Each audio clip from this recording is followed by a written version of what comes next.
What's up, everybody? Welcome to Two Sons Podcast. If you guys could take a second to hit that subscribe button and follow us on all of our social media profiles, I'd really appreciate it. All right, welcome to the Two Sons Podcast, season finale day. Yep. And a damn good one. Kenobi Day. It was. I was trying to just soak it all in, man. Mm-hmm. Like, I was trying not to overthink anything. I didn't even take my notes until after. I was just trying to soak it all in. My initial, we're going to obviously get into everything, but wow. I thought it was really, really good. Yes, I know you specifically said you had some negative things you want to get into, so I'm interested. There's always that airing of grievances, right? yeah. The nitpicking / shit-talking phase. But that definitely does not have to take precedence over like how awesome I think this last episode was. So you overall enjoyed it? Oh, okay. So overall enjoyed the final episode. Overall enjoyed the series greatly. Loved it. I thought it was awesome. So later this weekend, we're going to do another episode where we kind of recap the entirety of the series, talk more about the fallout, what it means in the grand scheme of things of Star Wars, and just all of those just kind of like wrap up type of topics, but we're going to save that for another day. I really want to focus in on this episode, and I think we have to start, obviously, with the epic showdown between Vader and Obi Wan, which was shocking. And most importantly, Vader is starting to put together a resume that's eerily reminiscent to Tom Brady. It's clearly dominant, clearly the best, but there's these two losses in there to Eli Manning. Yeah. And it's like I swear where they have the Sith tribunal where they look back and they're like, who's the greatest Sith of all time? It's Anakin might be the greatest Jedi and the greatest Sith of all time, but it's you did have those two losses. You can't be on all the time, though. It's kind of funny. Well, I'm glad you touched base on that because we know that so much emotion plays such a great role on how well someone can use the Force. Mm-hmm. And the Force kind of does come and go. I mean, there's definitely times when we see Force users be able to use the Force quite well or not. And it's kind of funny because right as Obi-Wan's really ramping up in his ability to use the Force, we see Anakin, aka Vader, start to get a little bit shook, it looks like, by his relationship with Kenobi.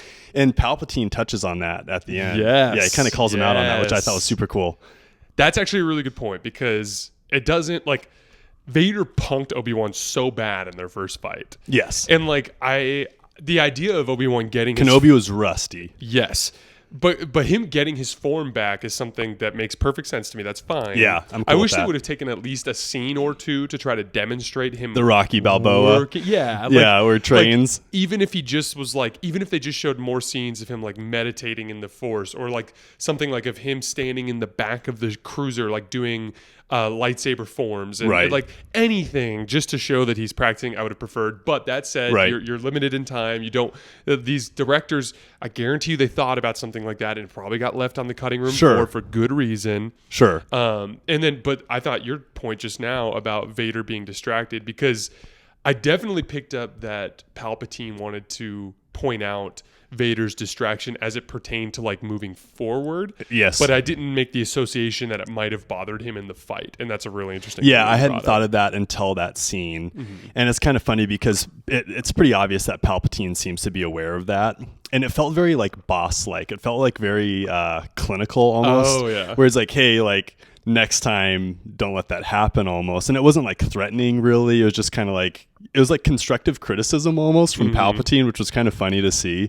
It almost felt like a boss talking to someone inferior to him, which I was just shocked that I was kind of feeling that, because normally it's just Palpatine is just so overbearing in everything, and he really wasn't that in that scene, which was weird. But it's a super interesting dynamic though, because again, we have to remember, Anakin was the same Anakin from Revenge of the Sith, so emotional, unstable, right. Still pretty young. Yeah. Definitely powerful. But even the Jedi right before he turned were they weren't exactly viewing Anakin as above them. Right. He was still in his ascent. Yeah. And so it's important to understand that Palpatine obviously adopted him as, or converted him, whatever you want to call him, as his new apprentice. Right. But at the same time, he had a lot of training still. He to did. do. Yeah. Like, he has Palpatine's a playing lot the to long grow. game. Yeah, he's playing the long game with Anakin or Obi-Wan. Vader is his name. Yeah, he's definitely playing the long game with him because, if he got into Vader's head too much in that time, I think that would really mess up everything that they're trying to do. Right? Exactly. And so they get into this a little bit so like you see, for instance, Palpatine rescues him on the beaches of Mustafar after he nearly dies. There's the Lords of the Sith book, which you still have to read. In that book, they dive a little bit more into this dynamic too, but like Vader is training under Palpatine, and you see from this episode, like even at the end, after Palpatine kind of gives him the ass chewing, like Vader's like I serve you and only you, Master. Right. And then he actually says Obi-Wan means nothing. So, but it seems like he was trying to get himself to like believe that. Oh, for sure. Right. Yeah. Oh, of course. Like, no, don't make no mistake. Like there's. But it's just like anybody who has to confront their own faults. It's like, or their boss. You exactly. You admit it and you come to terms with it, and then you want to work on it, but it's still there. It's not like it's just like, oh, I'm good now. Like, and so he's having to fight that. That whole dynamic with Palpatine though was really, really cool. I had a feeling he'd make an appearance in the show. It would have been a wasted opportunity not to. For sure. And while we're talking about Mustafar and Anakin getting burnt, how crazy was that reveal when Obi-Wan sees Anakin's face? Oh man. Well, it was a clear call out to Rebels. It was. Yep. And like, it was one of those things where I had a feeling they were going to do something like that. Because that scene from Rebels is one of the most powerful Star Wars scenes ever. For those of you guys who don't know what we're talking about. You did say that. The scene we're talking about in Malachor where Ahsoka fights Vader. And similar thing, hits him in the face with the lightsaber, and then you hear like a mix of Vader's voice and Anakin's voice. Yeah, and it's so cool. Really powerful moment. Incredible. And I mean, it was a little cheap that they copied that, but at the same time, I was okay with it because I wanted a live action version of it. Right. You know what I mean? Well, it was almost like, so we've talked about in the past where there's like the diehard Star Wars fans like you and I, and then there's the people who are just dabbling in Kenobi just because it's there, right? Exactly. So, yeah, I mean, it kind of was like a cheap take from Rebels, but I'm super excited that, the general population, if you will, got to see that like cut Darth Vader helmet. Dude. It is so cool to see that. And then the mixing of the voice. And then also, it's very noticeable that, we know Anakin, aka Vader, is not all bad, right? We know he ends up turning to the light at the end. But it was just really interesting to see, his face be mostly blue when he's talking with Obi-Wan because like the glare of the lightsaber. Yep. And then when he decides that he's gonna like double down in the dark side, it goes mostly red, which was just a cool like cinematography. I didn't even notice that. That's really cool. Yeah. So it was really cool to see that. But like, and then there's also this overarching theme where, and we see this even with Kylo Ren, where you almost have to like remind yourself why you want to be on the dark side. Like, it is not a fun lifestyle at all. That's him with the Vader helmet. Remember, he's like, "Show me again." Right. Exactly. Yeah. Exactly. So like, Anakin's almost like having to double down and be like, "Okay, like I chose this. This is the way I'm going." But then also, I was really, really happy about the part. Well, so number one, I want Anakin back so bad. I know. Like, I love his character, and to see that turmoil when he's truly Vader, like he's just miserable, right? Yeah. But when he says, like, you didn't kill Anakin Skywalker, I did. I'm sure that made Obi-Wan feel pretty good. Absolutely. Right? Yeah. Well, so there's a lot of stuff there that paints the picture of why Obi-Wan is the way he is in A New Hope. Right. If you listen to Obi-Wan in A New Hope, he talks about Anakin in a very matter-of-fact way. Not, I failed him. No, I trained him, and Vader killed him. That's a good point. That's the way he tells the story. It's like, Vader betrayed and murdered your father. And right. Like, and like, it's very matter-of-fact. Like, the way that Obi-Wan tells the story to Luke Skywalker in A New Hope is it's like there's closure. Yeah. And it makes sense because if you think about it, like in the same way that Luke wanted to turn his father back to the light, yeah, we can assume that Obi-Wan wanted to do the same. Yeah. And in a lot of ways, like him apologizing to Anakin there is like his last ditch effort. Like, yeah, hey man, we're here on this planet, we're all alone. I am sorry. Mm-hmm. And there's I'm sorry, and there's I'm sorry. Yeah. And that was a real I'm Yes. sorry. Like that had so much weight behind it. Exactly. Yeah. And then when Anakin doubled down, I think that was the closure for Obi-Wan. Yeah. And at that point, like, what does he say when he leaves? He says, "Goodbye, Darth," and he turns around and he walks away. Basically, like, you're not Anakin That's anymore. a really good Like, point. I'll see you later. The other thing too is that we're talking about like long games, right? So one thing that the show did well is kind of tie up that feeling that old Ben has about Anakin Skywalker and his death per se. The other thing too that it set up really nicely is the final meeting between Leia and Kenobi. First of all, I loved the scene. Secondly, it really set up the whole entire vibe of help us, Obi Wan Kenobi, you're our only hope. Yep, I right. thought the same Because thing. then it created that history between the two, where initially you're almost kind of like, okay, like Leia kind of knows of Obi Wan Kenobi, maybe like she knows of him, she knows that they could maybe get some help from him, but no, you actually truly see that they had a real relationship with each other that they could not ever act on, right? They had to like almost act like they didn't know each other for the entirety of Leia's life, but then when Fit was hitting the shan, she really reached out to Obi-Wan. So it really set that up beautifully, I thought. Yeah, although I just got a little irritated because I remembered the speech from the thing where it's like, is this the time years of ago, grievance? Yes. No. Years ago, you served my father in the Clone Wars. Like, you know, that's what she says to him in the message. Yeah, well, like in theory, it'd be like, remember 10 years ago or 7 years ago? Remember when you gave me that holster and Lola? I put Lola in it, and It's like, yeah, like, can we do round 2 of that whole like hangout thing? Like, that'd be dope. True. So yeah, little airing of grievances, but I agree with you. Like they did a good job there of like, again, and this is something we can get into a little bit further when we do our whole recap of the series. But yeah, they did a nice job of tying that storyline off in a way that I thought made so real too. sense. Before we move on from the fight, though, I did want to talk about the fight a little bit because, you know, when they fought on the mining planet, it was very like Vader was toying with him, right, and did not come out full strength. He could have killed him right away if he exactly. wanted to, but like and Obi-Wan was not using the Force almost at all during that fight. Yeah, when Vader basically gets out of the shuttle, sees Obi-Wan there, and then Vader goes like, "Did you bring me here to kill me?" or something like that, or something along those lines. And then Obi-Wan says, "I will do what I must." He goes to his attack stance. His original attack stance from not Revenge old of the Ben. Sith. Yes, attack stance. And then essentially, Vader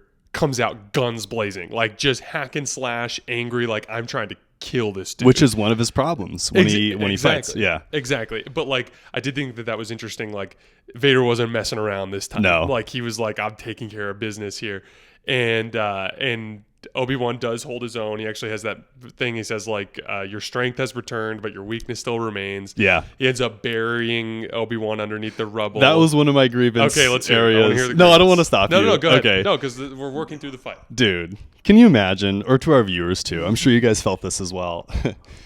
Vader's essentially dedicated a good portion of his life to hunting down the man Obi-Wan Kenobi. And he has him right in front of him in a pit, which, by the way, that Force Earth break was super cool. Not something that we've really seen in Star Wars a whole lot, I don't think.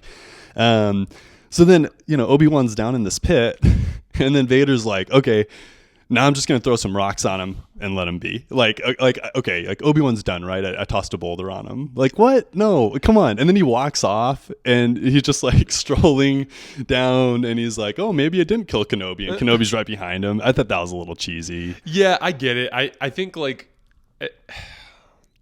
I mean, I suppose he could try to bury him deeper. How about stabbing him in the chest with a lightsaber? Which apparently that doesn't kill people anymore. Exactly. Reva can handle that twice, and the Grand Inquisitor. But Qui-Gon Jinn, it's like, yeah.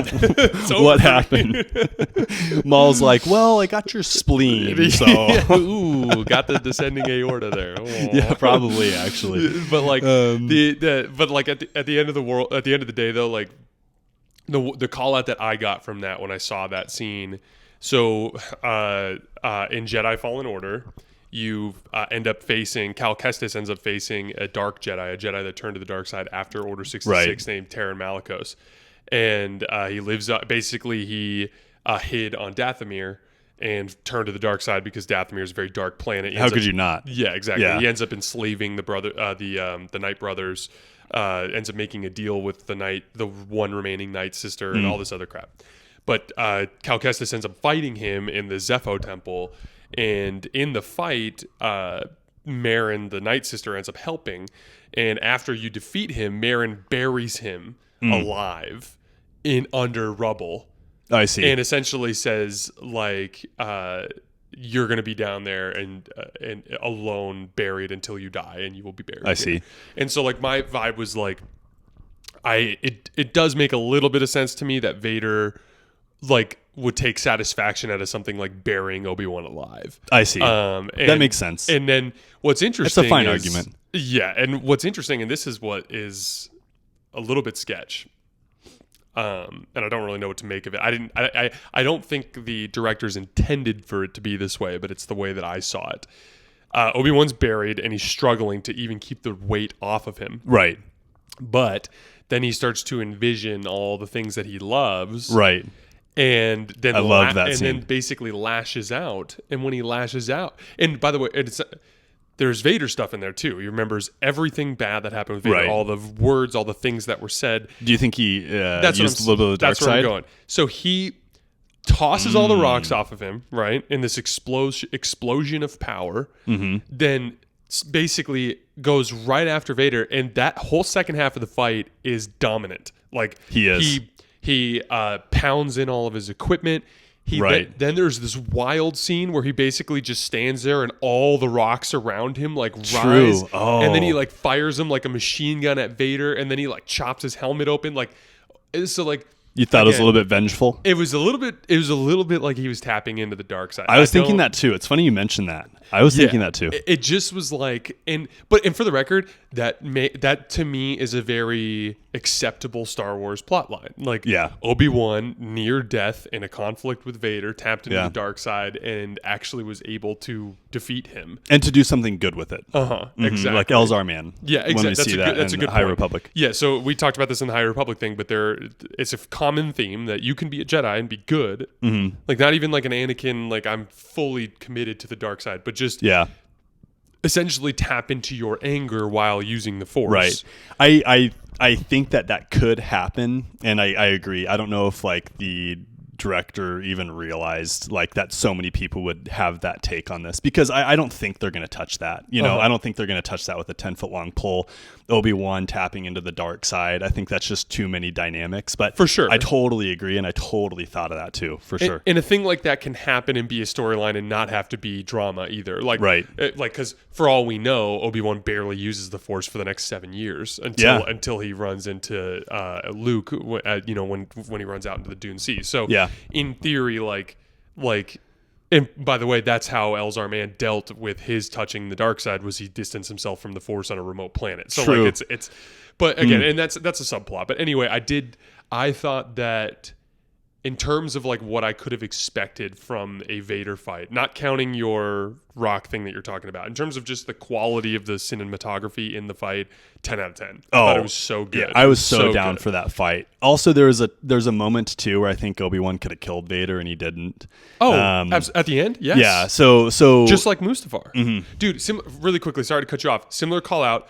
There was a moment where Vader is climbing out of the sand on the beach, and he's got the devil in his eyes, and he's looking at Obi-Wan, and you can tell he wants to just get up and kill him, but he physically can't.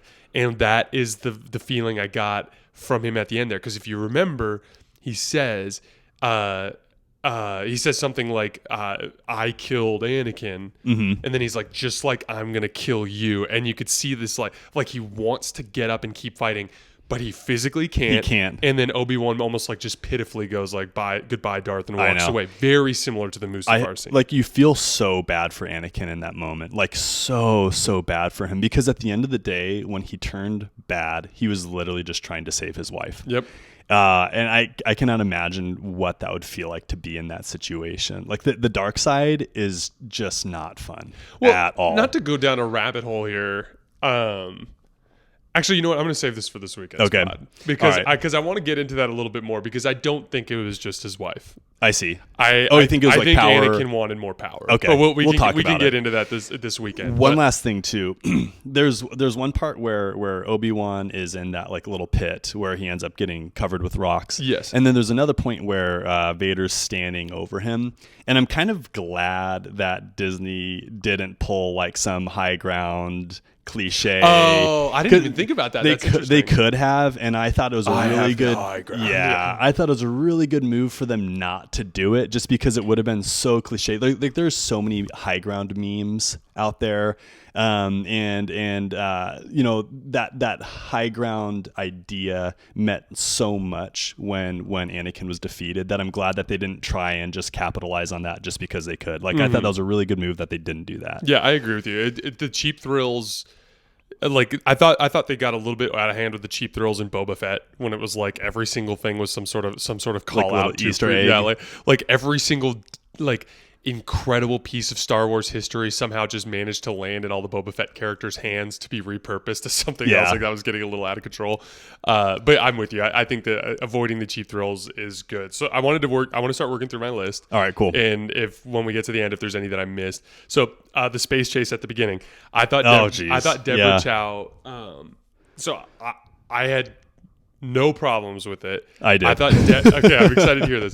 I thought Deborah Chow finally undid the damage from The Last Jedi because that's the way it should. It was straight lasers. Yeah. It was It was the deflector shields there's were some draining. redeeming.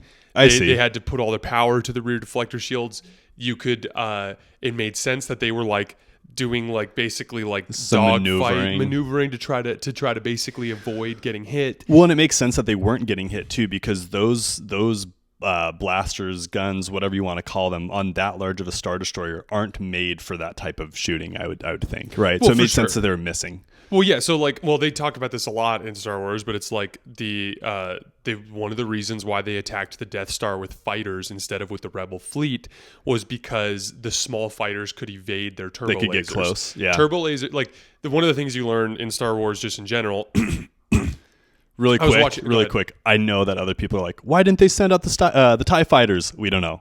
Anyways. That's a good... Anyways. No, I want you to get into that. No, keep going though. But So basically, like, we watched... Luke and I started rewatching Force Awakens the other night because my wife was out of town. Your wife was working. And we will be rewatching them in their entirety for some shows here in the coming months. But in one of the first scenes, the Finn and Poe steal a TIE fighter and leave the Star Destroyer. In that scene, though, it's like they're firing their little blaster guns, but then the TIE fighter fires. It's like explosive. So like you can assume there's like different levels of fire, and in that it's like the Star Destroyers are equipped with these massive turbo lasers that can do serious damage to capital ships. Right. But they're not like a little maneuverable craft. It's just difficult for them to target, and which is again now let's get to the Luke's complaint here. That's what TIE fighters are for. Right, that's what TIE fighters are for. TIE fighter guy is just sleeping.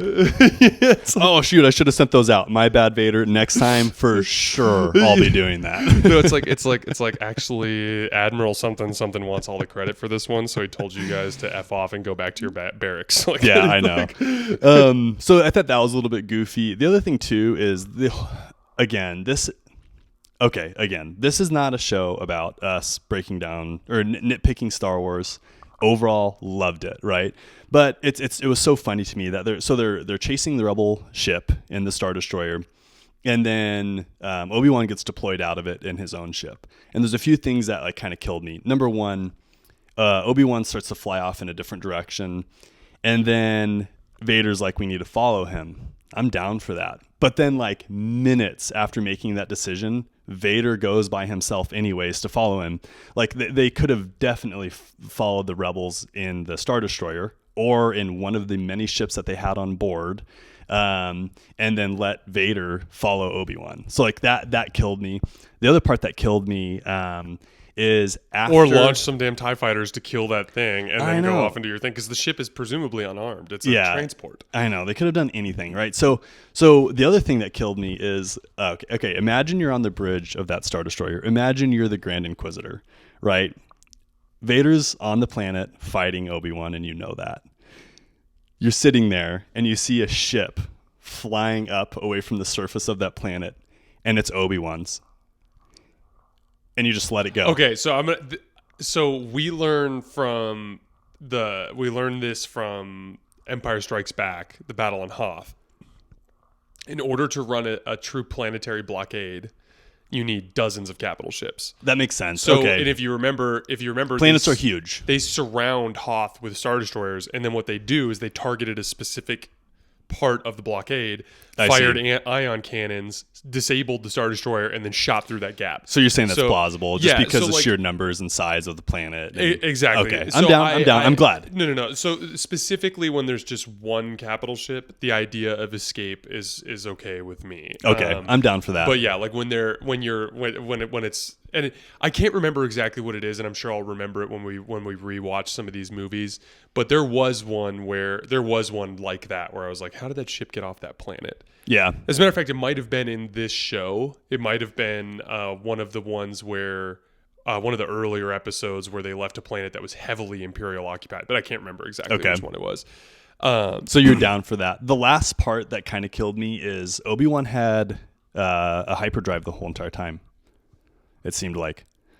So. But in theory, he could only fit one person in that ship. Was it that small? Yeah, I guess so. Okay. Because it was a drop ship. It was like a little drop shuttle type of thing. So this is a good example of why Jason and I don't talk about this stuff until the show, because like there's probably people thinking about this stuff like I am, and then there's people who in Jason's seat that can be like, that actually does make sense. But it's also in the eye of the beholder too, because like you either are going to accept the explanation or you're not, right? And so everyone's got and we can disagree on stuff too. No, but the thing is, like, I want to agree and keep the Star Wars universe intact as much as possible. You know what I mean? So like even if you have like some like slightly good explanation for any of this, I'm like, you know what? I'm down. Let's call it that. So my second note that I had was that Aunt Beru was totally down to fight. She was ready to go, DTF. Man. down to fight. So she held her own. Because even Uncle Owen is like completely like, what are we gonna do? And she's just like, we're gonna kill this. That's what we're gonna do. Right. Yeah. Let's talk about that. Reva then, and let's talk about how she was portrayed. So I thought it was cool that they highlighted the fact that getting stabbed, in your central body with a lightsaber would jack you up. Yeah, because she's weak. She's weak. Mm-hmm. Yeah, she is totally weak. Weak to the point where she's at Uncle Owen and Aunt Beru's residence, and she's kind of in that central courtyard area, which was, by the way, really fun to see that. And she doesn't know where they are. Like, she's just kind of wandering around with her saber out. Yeah, probably just like completely on fumes from the dark side. Yeah. And then I guess while we're talking about Reva, we in that TikTok that we had posted, she ends up being good last minute, right? Luke did his prediction yesterday and basically said as much, that you expected her to go essentially confront Owen and then decide not to take Luke. Right. Yeah, which was it was really smart call out on your part, and it made sense to me. It made sense that the injury part is an interesting call out to Kylo Ren in Force Awakens when he gets shot by Chewbacca in the abdomen and then has to fight Rey with like a blaster bolt in his chest, and he's weaker. And he's to weak, the point where Rey is able to defeat him. Yeah. Do you think so? This is going to be one of my final questions, but we'll just bring it up now. No, do you? Okay. Answer this question quick because there's a follow-up question. Gotcha. Do you think there's going to be a second season of Obi-Wan? No, I don't think there's enough source material. Okay. I mean, would I put it beyond Disney? No. Yeah, okay. But no. And then do you think that we see Reva anymore at any capacity? So in theory, it'd be I'm going to go get her. Lola. Lola, come here. She's fine. We're good. Lola, we're trying to record a show here. Lola, come here. Lola has this bark that literally sounds like she's 6 houses away. She's been smoking a pack a day for the last 50 years. She definitely has a pack a day bark. Stop barking. So I could see, like, so for instance, we know the Ahsoka show is coming out next year. They have options. Right. they can do things like have Reva appear as some sort of Force user, have Cal Kestis appear as some kind of Force user, have Ezra Bridger appear as some kind of Force user. They have a bunch of flexibility there. Yeah. And you know, I wouldn't put it past anything. My thing is like, am I interested in Reva as a character? Absolutely, yes. Yeah, I'm too. And she almost kind of makes sense as like one of those Force ambiguous type of Force users, like an Ahsoka, you know, who doesn't associate with the Jedi or the Sith, but is rather more of just kind of like a light side Force user, if that makes sense. Right. Or even something like you see like bounty hunters and stuff. Like she could, you know, make her way in the galaxy at any capacity where she's mostly good, but still might, you know, get involved with some like underworld type stuff. Like I wouldn't be surprised with that at all. Do you remember the name of the guy in Bane who Xana almost picks as an apprentice, but he's too materialistic and stupid? Yeah. No, and that's kind of, I don't remember his name, but that's kind of like the vibe where he's like, okay, you know, there's a Force sensitive person that hasn't been, well, I guess Reva has been honed in and taught, you know, the ways of the Force, but there's definitely a lot of people out in the galaxy who are Force sensitive who use that as an advantage to make their way through the galaxy. This character in Bane literally just basically makes himself rich and has all the possessions in the world because he just essentially weaponizes his Force use to make money and to gain favor throughout the galaxy. And I'm sure that it makes sense to me. Like that's human nature. It makes sense to have opportunistic Force users out there. Right. And ironically, Xana passes on him because she views him to be motivated by the wrong thing. Too materialistic. Yeah. But yeah, I liked it. I thought it was cool that Obi-Wan had a moment with her at the end. Yeah. Just kind of like tying off that storyline in a good way. Because obviously she hated Obi-Wan at one point. Right. Which we learn has to do with her blaming him for Vader, of course. And Obi-Wan has this great ability to make amends with his enemies, or who people who make themselves his enemy. And what I mean by that is Obi-Wan's not going through the galaxy trying to like fight people, right? But there's certain times when we see people have a true hatred for him, where at the end of their life, Obi-Wan is with them and almost like caring for them. Mm-hmm. So we see that with Reva, which she didn't die, but you know that was the end of her dark side life, maybe. Yeah. And then we also see it with Darth Maul when Obi-Wan defeats Darth Maul for the final time. Obi-Wan's just like, it's time for another trailblazing Force user to come around and for me to give them the big life lesson. On Tatooine. Yeah, on Tatooine. Go on by. Yeah, I've got a question for you. So, we are critical of episodes 7, 8, and 9 on this show, or I am mostly. Very. Yes. Okay. So, and if you don't have a good take on this, I understand because I'm just kind of, you know, shooting this at you. How do you think this show affected or shined a light on episodes 7, 8, and 9? That's kind of an abstract question. You by shined a light on, you mean what specifically do you mean? You mean like in terms of like setting tones, or like you talked about George Lucas's original idea for what Star Wars is and the sacrifice that Vader makes in order to kill Palpatine. Yes. So my question's kind of geared towards like episodes 7, 8, and 9 are still the odd duck in Star Wars, and this almost highlighted that even more. Like, it showed the importance of true conflict between good and bad.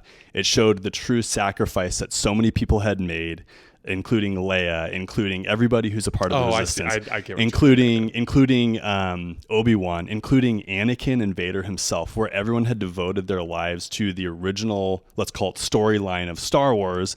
And then episodes 7, 8, and 9 is just like, oh wait, but Palpatine lived. You know what I mean? It's just like, it drives me crazy. So it was just like, I was enjoying the final episode of Obi-Wan so much, but then there is that back feeling of me just remembering everything that was ruined in 7, 8, and 9. Dude, especially 9. You know how like you hear people say things like, oh, episode 7, 8, and 9 don't exist for me. Yeah. And like, it sounds like a childish thing to say. Like, it sounds like you're like, like, no, it just doesn't exist. Like, you're just being a pouty little kid, but it's like, no. Like, they literally are so nonsensical and horrific that it's better for Star Wars if they don't exist. Right. Like it would be beneficial to the franchise if Disney came out and said, we messed up. This is no longer canon. Because like in the first couple of minutes of Force Awakens, you're like, wait, so the Empire exists again, like as this thing called the First Order, which is kind of like a weird knockoff, but they do all the same things. Here's this guy wearing a Vader suit. Like, here's this. Oh wait, but now we know this guy's actually just a clone working for Palpatine. And you're right. Like the most damaging and upsetting thing about it is the Anakin Skywalker storyline is an incredible storyline and deeply interesting, deeply emotional, deeply impactful. That storyline that resonates with all Star Wars fans so much. And there's this arc there with Anakin, falling to the dark side, failing against Obi Wan again. Succeeding against Obi-Wan in A New Hope, although he surrenders, and like chasing down Luke, trying to turn him to the dark side, but then at the end redeeming himself by killing Palpatine, and then we see him as a Force ghost after Return of the Jedi, clearly redeemed. Right. And it's like all of it in the garbage. I know. All of it. And it's deeply disrespectful.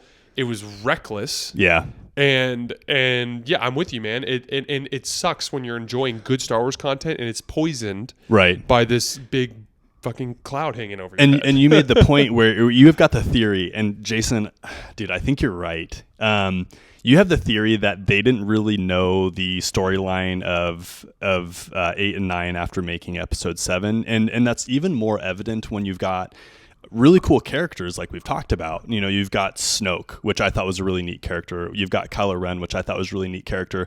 And then all of a sudden Snoke's dead and they've got to do something. And they're like, okay, bring in Palpatine. You know what I mean? It's just like, and all that's just lost. I mean, you see Anakin's demise, and there's so much feeling behind that.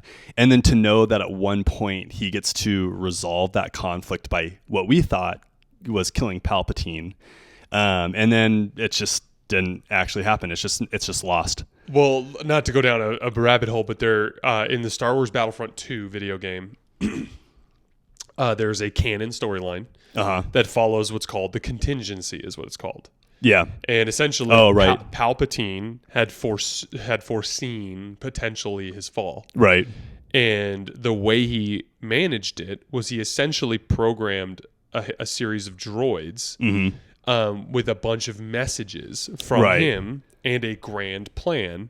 It was like almost like AI. Yes, exactly. That resulted in the Battle of Jakku, which was essentially all of the Empire remnant massing over the planet Jakku and informing the Republic on purpose so that they would find out.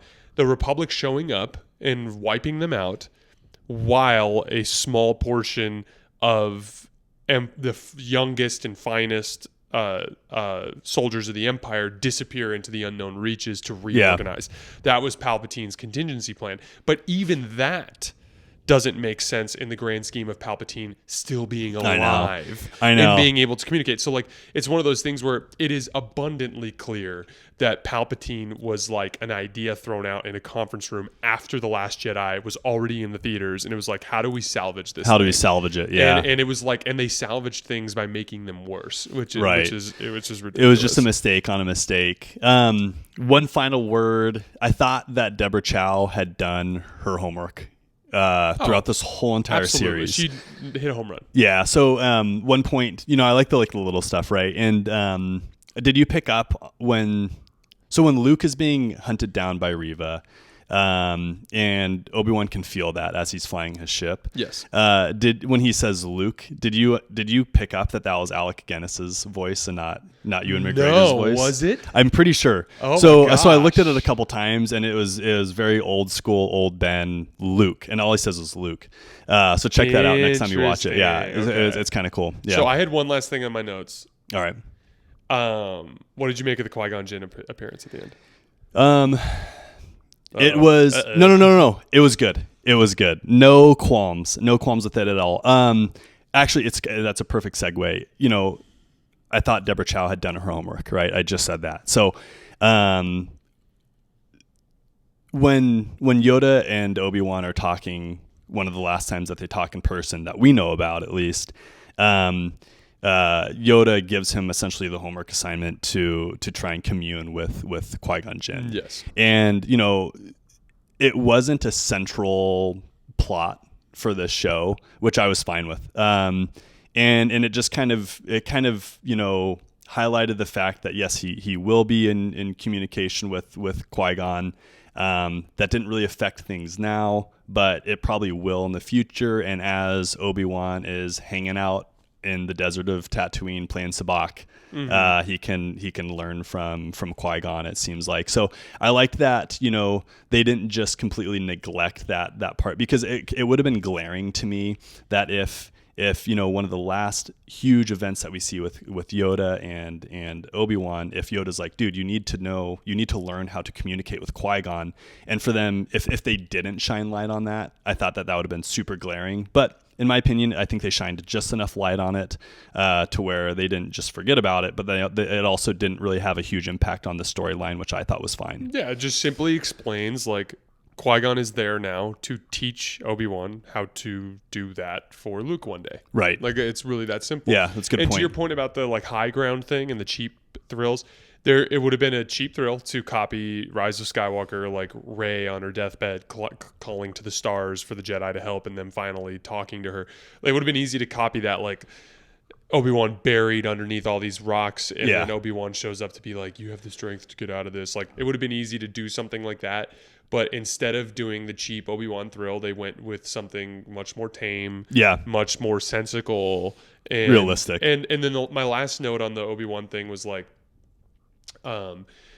there's this consistent theme in Star Wars with the Jedi of, like, facing your ultimate test. Mm-hmm. And for many Jedi, it amounts to being the trials. Yeah. Right.